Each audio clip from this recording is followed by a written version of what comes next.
अस्सलाम वालेकुम dear students, उम्मीद है आप सब खैरियत से होंगे।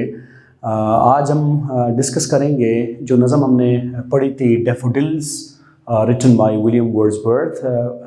पिछले लेक्चर्स में हमने इनकी तफसीलात देखी, हमने इसकी शायरी को एक एक लफ्ज़ ब लफ्ज़ तर्जुमा भी किया, लफ्ज़ ब लफ्ज़ हमने उसकी तशरीह भी की और उसके बाद उसके एक्सरसाइजेस भी हमने पिछले लेक्चर्स में देख लिए। आज का जो लेक्चर है वो भी पिछले लेक्चर्स की ही कड़ी है और आज हम डिस्कस करेंगे पोएम द डैफोडिल्स के हवाले से जो एक्सरसाइज हैं उसमें पोइटिक डिवाइसेस के हवाले से और फिगरेटिव लैंग्वेज और उसके एलिमेंट्स के हवाले से हम डिस्कस करेंगे कि ऐसी चीज़ क्या है और क्यों कर किसी शायर को इनको इस्तेमाल करने की ज़रूरत पड़ती है।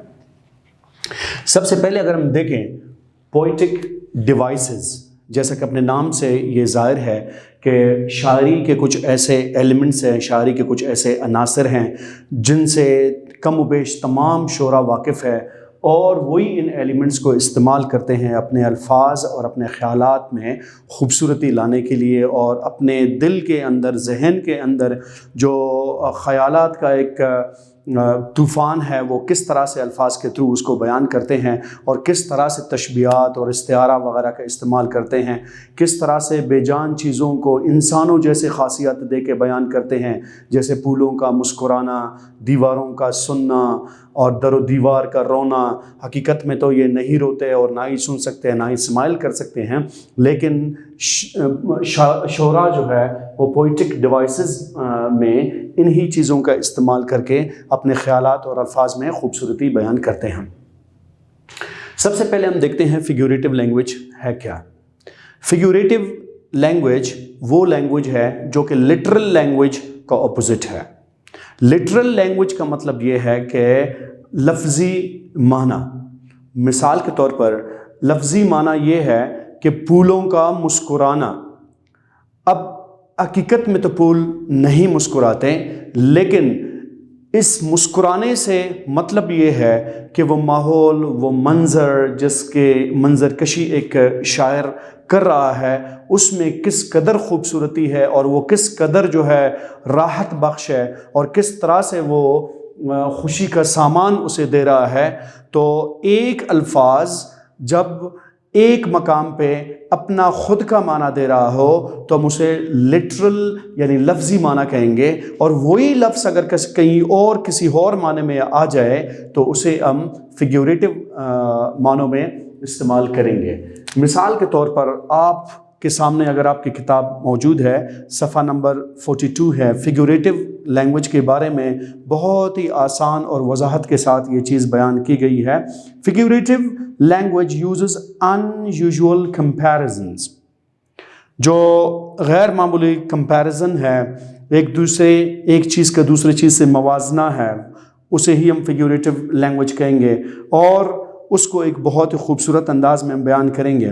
और आगे लिखा है कि for example in general sense the word strike means to hit, but in figurative language it can be used in another sense as well. यहाँ पे एक लफ्ज़ की मिसाल उन्होंने दी है स्ट्राइक। वैसे आम तौर पर जैसे मैंने कहा कि लिटरल लैंग्वेज यानी लफ्ज़ी ज़बान अगर हम इस्तेमाल करें तो स्ट्राइक का मतलब है ज़रब लगाना, स्ट्राइक का मतलब है ज़ोर से किसी चीज़ को हिट करना, लेकिन फिगरेटिव लैंग्वेज में हम देखेंगे वहाँ पे स्ट्राइक का मतलब कुछ और होगा। एक मिसाल हम देखते हैं आपकी किताब सफ़ा नंबर 42 से। He struck me with a stick, he struck me with a stick. लफ्ज़ स्ट्राइक का जो सेकंड फॉर्म है वो स्ट्रक है, तो he struck me with a stick और उसके साथ ही दूसरा जुमला अगर हम देखें, an idea struck my mind.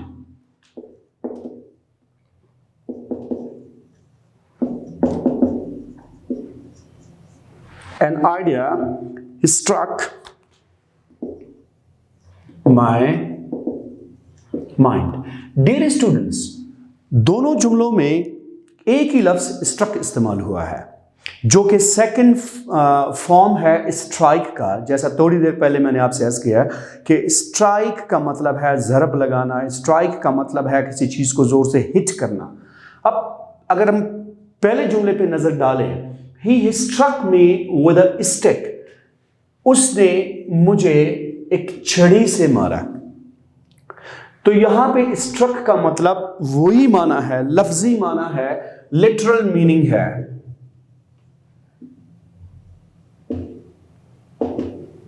इसे हम कहेंगे लिटरल मीनिंग या फिर लफ्जी माना। और वही स्ट्रक दूसरे जुमले में ज़रब का माना नहीं दे रहा है, कारी ज़रब या हिट करने का माना नहीं दे रहा है, वहां पे उभरने का माना दे रहा है, ख्याल का अचानक से रुनमा होने का माना दे रहा है। An idea struck my mind, मतलब अचानक से मेरे जहन में या मेरे दिल में एक ख्याल आया, एक ख्याल उभरा। तो लफ्ज़ एक ही है, यहाँ पे वो ज़रब का माना, मारने का माना दे रहा है, और यहाँ पे ख्यालात के उभरने का माना दे रहा है। यही डिफरेंस है between literal language and figurative language. Figurative language का शोरा बहुत ज़्यादा इस्तेमाल करते हैं, और आम ज़बान में भी हम फिगरेटिव लैंग्वेज का इस्तेमाल करते हैं जो कि मुहावरती मानों से करीब करीब है। जैसा मैं अगर ये कहता हूँ कि असलम ने मेज़ को उठाया, अब यहाँ पे उठाने का मतलब हकीकत में उसे उठाना और कहीं और पर रखने का माना दे रहा है। जबकि अगर मैं ये कहूँ कि असलम ने आसमान को सर पे उठाया, अब यहाँ पे आसमान को तो लफ्ज़ी मानों में हम देखेंगे सर पे तो कोई ना उठा सका है और ना ही कोई उठा सकेगा। अब यहाँ पे आसमान का सर पर उठाने का मतलब ये है कि इंतहाई शोर मचाना, इंतहाई गम में, गुस्से में वावेला करना, वो आसमान सर पे उठाने का मतलब है। तो उठाना मेरे पहले जुमले में लिटरल मीनिंग यानी लफ्जी माना दे रहा था, जबकि दूसरे जुमले में जैसे मैंने कहा कि उसने आसमान सर पर उठाया, तो उसने फिगरेटिव लैंग्वेज का इस्तेमाल किया है। यही एक ऐसा पोइटिक डिवाइस है कि जिससे शायर अपने अल्फाज और अपने ख़यालात को खूबसूरती बख्शते हैं और उसको खूबसूरत अंदाज में हम तक तहरीर की सूरत में पहुंचाते हैं। उसके बाद एक बहुत ही इम्पॉर्टेंट चीज़ जो कि ज़्यादा से ज़्यादा हमें शायरी में नज़र आती है, वो है सिमिली। सिमिली को भी बहुत आसान अल्फाज में पेज नंबर 42 पे बयान किया गया है। उसके तारीफ में किताब में लिखा हुआ है, simile is the figure of speech which is in which we compare two different things because of something common in them by using words as or like।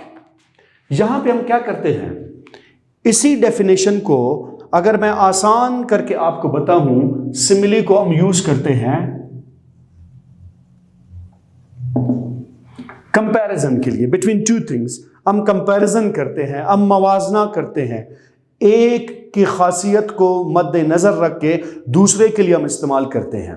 मिसाल के तौर पर, असलम शेर जैसा बहादुर है।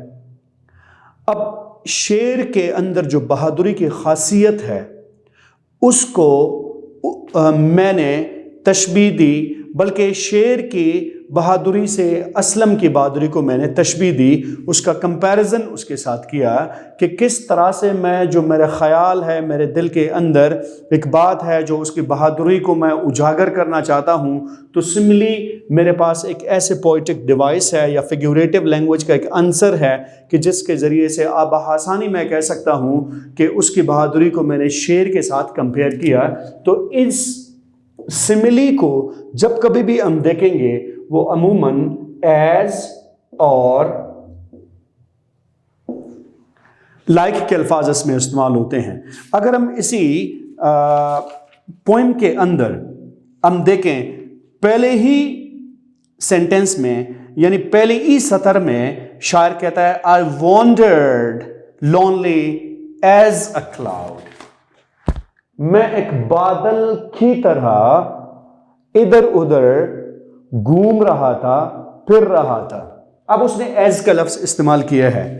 इसी तरह आगे चल के अगर हम देखेंगे दूसरे स्टेंजा के शुरू में भी यही है, continuous as the stars that shine, यानी वो भी मुसलसल उस तरह से चमक रहे थे जिस तरह से सितारे, उस तरह से जिस तरह से, ये हम उर्दू में तशबीह कहेंगे, तशबीह के लिए इस्तेमाल करते हैं, और उसी को इंग्लिश में लाइक का लफ्ज हम यूज करके इस्तेमाल करते हैं। He is brave like a lion. अब यहां पे लाइक तशबीह के लिए, सिमिली के लिए इस्तेमाल हुआ है, कंपैरिजन, क्वालिटी के कंपैरिजन के लिए हमने इस्तेमाल किया है। थर्ड पॉइंट पे जब हम जाके देखेंगे, पोइटिक डिवाइस है मेटाफर।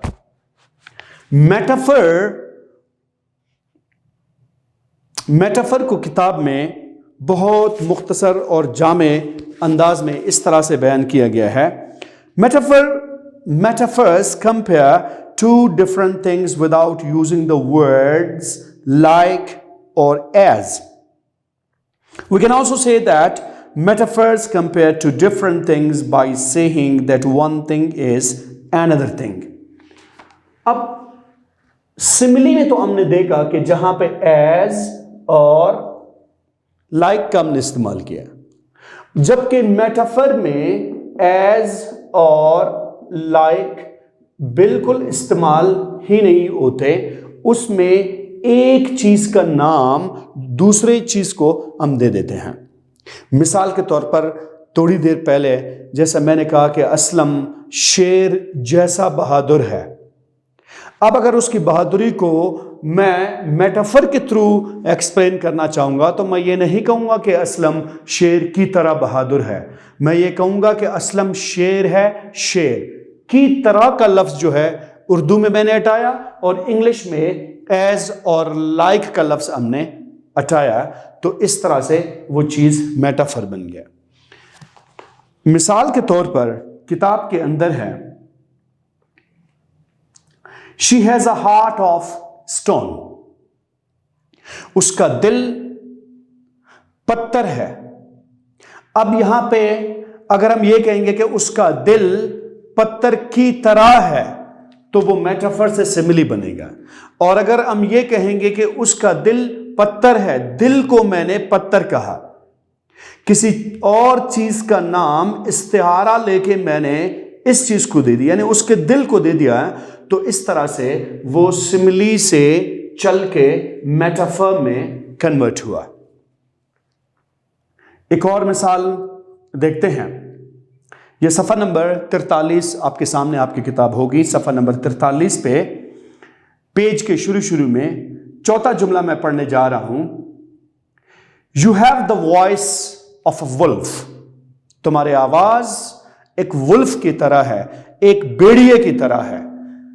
अगर भेड़िए की तरह मैं कह रहा हूं तो यह सिमिली है, और अगर इसको मैं ये कहूं कि तुम्हारी आवाज वुल्फ की आवाज है, भेड़िए की आवाज है, भेड़िए की तरह आप नहीं कह रहा हूं, मैं कह रहा हूं कि भेड़िए की आवाज है, तो लिहाजा वो सिमिली को हमने मेटाफर में तब्दील किया। इसी से आगे जब हम चलेंगे, इसी की ही कड़ी है, मेटाफर की कड़ी है। एक सवाल है यहां पे, pick out similes and metaphors and write in respective columns. आपके सामने किताब होगी, सफ़ा नंबर 43 पे 2 कॉलम है, सिमिलीज की कॉलम अलग है और मेटाफर्स की कॉलम जो है वो अलग है। यहाँ पे 8 जुमले दिए गए हैं, उनको मैं बिलतरतीब पढ़ के आपसे कहूँगा कि कौन सा जुमला मेटाफर को जाहिर कर रहा है और कौन सा जुमला सिमिली को जाहिर कर रहा है। The house is like a ghost house। अब इसमें like का लफ्ज़ इस्तेमाल हुआ, like से मतलब के वो सिमिली है। दूसरा जुमला है, he is as busy as bee, वो शहद की मक्खी की तरह बहुत ज्यादा मसरूफ है। अब यहां पे फिर as का इस्तेमाल किया हमने, तो as का मतलब ये कि ये जुमला भी सिमिली है। तीसरे जुमले को देखते हैं, my boss has heart of a snake, मेरे बॉस का दिल सांप का दिल है। अब उसने हार्ट लाइक अ स्नेक नहीं कहा, उसने कहा कि हार्ट ऑफ स्नेक, यानी सांप का दिल है। उसके दिल को उसने सांप का दिल ही कहा। तो इस तरह से उसने ये नहीं कहा कि सांप की तरह है, उसने सांप का दिल ही उसे कहा। तो ये क्या कहलाया? मेटाफर कहलाया। चौथा जुमला है, her monkey mind is always full of tricks. अब इसमें कोई एज कोई लाइक नहीं है, तो इस तरह से उसने उसके दिमाग को, उसकी सोच को मंकी से यानी ट्रिक्स के हवाले से उसने इस्तिहारा लिया। उसके दिल को मंकी का दिल कहा, उसके माइंड को, सोच को उसके मंकी का सोच कहा। तो क्या हुआ कि ये जुमला नंबर 4 है, ये मेटाफर को जाहिर कर रहा है। Camel is the ship of desert. ऊंट रेगिस्तान का जहाज है। ऊंट को जहाज कहा गया, जहाज जैसा नहीं कहा गया, तो लिहाजा यह जुमला मेटाफर को जाहिर कर रहा है। Amjad is as brave as lion. Amjad शेर की तरह बहादुर है। फिर इसमें एज और फिर की तरह का लफ्ज या अल्फाज उसमें इस्तेमाल हुए, तो इस तरह से वो सिमिली है। Her hair is as white as snow. उसके बाल बर्फ जैसे सफेद है। फिर हमने जैसे, लाइक, एज का इस्तेमाल किया, तो ये सिमिली है। आखिरी जुमला है, the fact is as clear as crystal. अब दो जगहों पे एज हुआ, मुख्तसरन ये कि ये जुमला भी सिमिली है। आगे चल के हम देखते हैं कि एक और पोइटिक डिवाइस है जिसको इमेजरी कहा गया है। Imagery is a vivid language that helps the reader from form a mental picture of events, scenes through the visual sense as well as the sense of sight, hearing, touch, smell, or taste. In other words, we can also say that it is a literary term used for the language and description that appeals to our 5 senses. Imagery वो device है कि जिसके अंदर हम क्या करते हैं, एक तखय्युलाती तस्वीर बनाते हैं, या हमारे तसव्वुर में वो मंजर जो है ज़ाहिर हो जाता है, उसे हम इमेजरी कहते हैं। ये शायर का कमाल है कि वो अल्फाज को किस तरह से खूबसूरती से इस्तेमाल करके जो मंजर उसके जहन में है, अपनी शायरी के ज़रिए हमारे जहन में उस तस्वीर की मंजर कशी वो करता है, उसे इमेजरी कहा जाता है। जैसा इसका नाम इमेज से लिया गया है, इमेजरी। ये वो खासियत है जिसे हम कहेंगे ability to form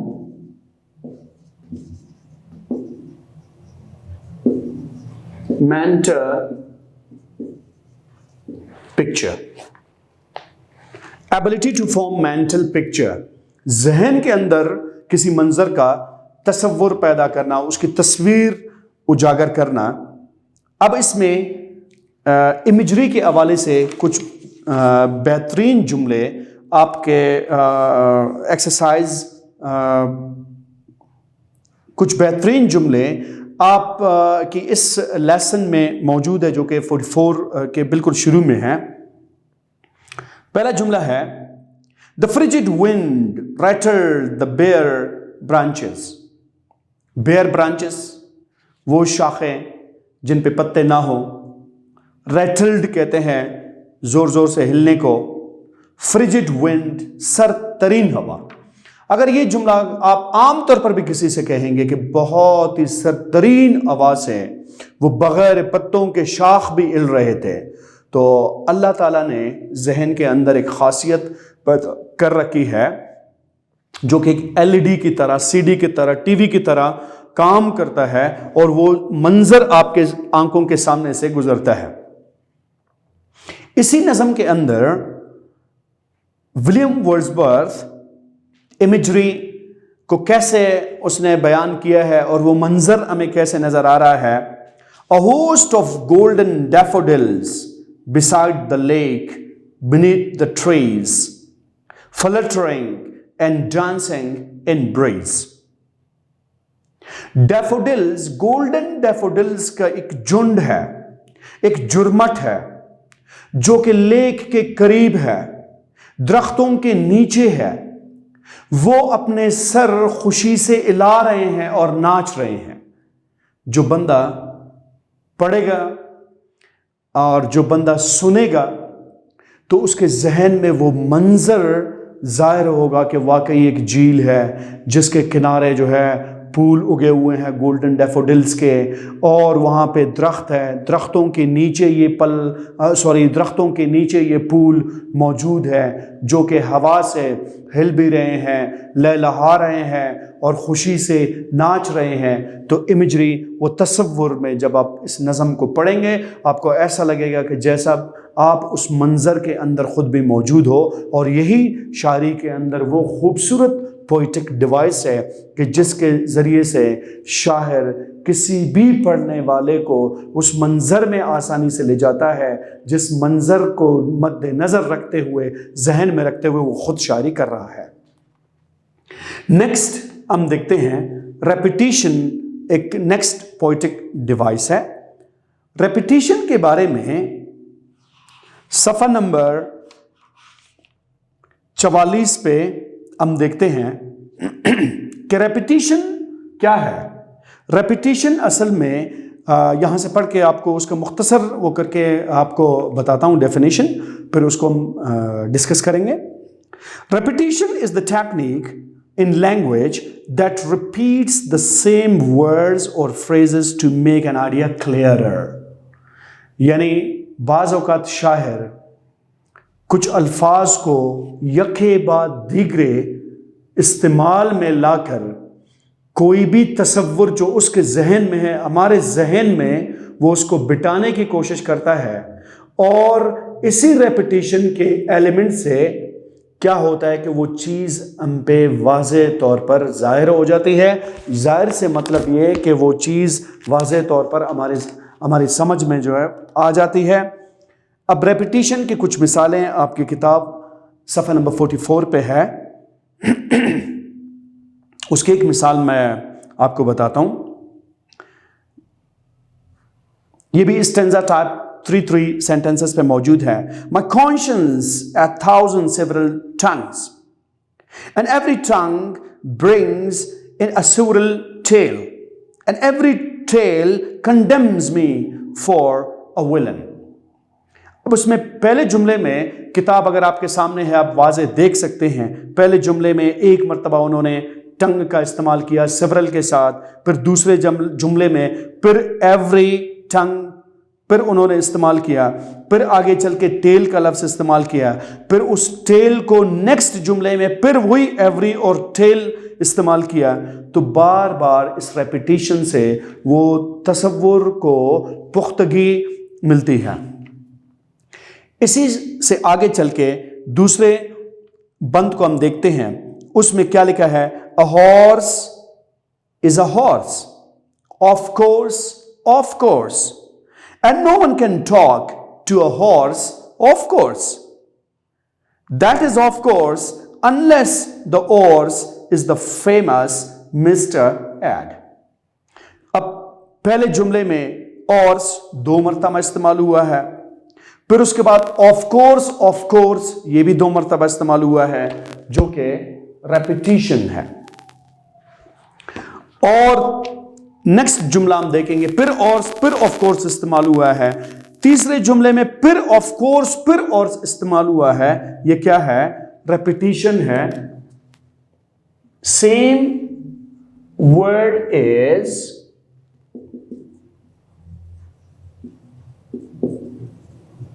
repeatedly presented.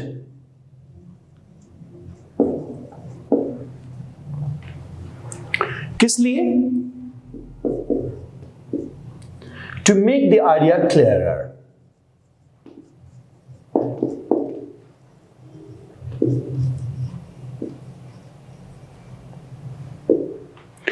Next poetic device ہم دیکھیں گے پرسونیفیکیشن. ولیم ورڈزورتھ نے اس پوئم میں پرسونیفیکیشن کا بہترین استعمال کیا ہے. پرسونیفیکیشن کو ہم نے سبق کے شروع میں ڈسکس کیا تھا تفصیل کے ساتھ. Personification is the figure of speech in which a thing or an idea is given human attributes. یعنی کسی بھی بے جان چیز کو یا نباتات میں سے کسی کو، کسی درخت کو یا کسی ستارے کو، کسی بھی نان لیونگ تھنگ کو جب ہم انسانی خاصیت بخشتے ہیں وہ پرسونیفیکیشن کہلاتا ہے. جیسا کہ پچھلے لیکچر میں بھی ہم نے پڑھا تھا کہ the walls have ears. دیواروں کے بھی کان ہوتے ہیں. کان زندہ چیزوں کے یا جانوروں کے یا انسانوں کے ہوتے ہیں، دیواروں کا کوئی کان نہیں ہوتا. تو لہٰذا یہ پرسونیفیکیشن ہے کہ نان لیونگ تھنگ کو شاعر نے لیونگ تھنگ سے کمپیئر کیا اور لیونگ تھنگ کی اس نے اسے خاصیت بخشی. پہلا جملہ پرسونیفیکیشن کے آپ کے ایکسرسائز پیج 44 پہ ہے. The wind whispered through dry grass. اب ونڈ نان لیونگ تھنگ ہے، آگے گاس ہے یا گراس ہے وہ بھی نان لیونگ تھنگ ہے، لیکن وسپر کا معنی سرگوشی کرنا ہے. وسپر کا معنی کسی کے کان میں کچھ کہنا ہے. اب اگر اس جملے کو ہم دیکھیں اور اگر ہم اس کے لٹرل میننگ کو دیکھیں، The wind whispered through dry grass. یعنی جو خشک گھاس وہاں پہ موجود تھا اس کے کان میں سرد ہوا نے کچھ کہا. یہ کیا ہے کہ ہوا کو اور اس کے ساتھ ساتھ گراس کو جو کہ نان لیونگ تھنگز ہے، شاعر نے انسانوں جیسی خاصیت بخشی کہ ایک کہہ رہا ہے اور دوسرا سن رہا ہے. یہ انسانی خاصیت ہے اور اسی کو ہی ہم پرسونیفیکیشن کہتے ہیں. اس کا مطلب یہ ہوا کہ to give the things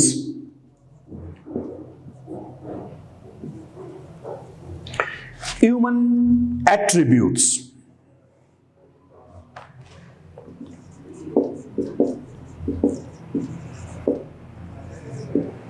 انسانوں جیسے خاصیت دینا یا انسانوں سے منسوب کرنا. اسی طرح آگے ہم دیکھیں گے the flowers danced in the gentle breeze. اس سرد ہلکی ہوا کے دوران وہ پھول ناچ رہے تھے. پھول ناچتے نہیں، وہ تو ہلتے ہیں، لیکن ناچنا جو ہے ایک انسانی خاصیت ہے. اسی انسانی خاصیت کو جو پھولوں کو دیا گیا اسے ہم نے شاعری کی زبان میں یعنی پوئٹک ڈیوائسز میں پرسونیفیکیشن کے نام سے جانا. Last but not the least جو پوئٹک ڈیوائس ہے ایلیٹریشن ہے. یہ بھی ایک خوبصورت عنصر ہے، ایلیمنٹ ہے جس کا شہرہ حضرات بہت زیادہ ہر زبان میں اپنی شاعری کے اندر کرتے ہیں. پیج نمبر 45 پہ ایلیٹریشن ہے. The repetition of consonant sounds usually at the beginning of words in a line of poetry or prose is called alliteration. Repetition of consonant sounds.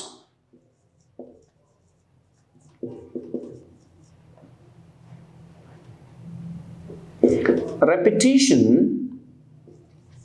of consonant sounds.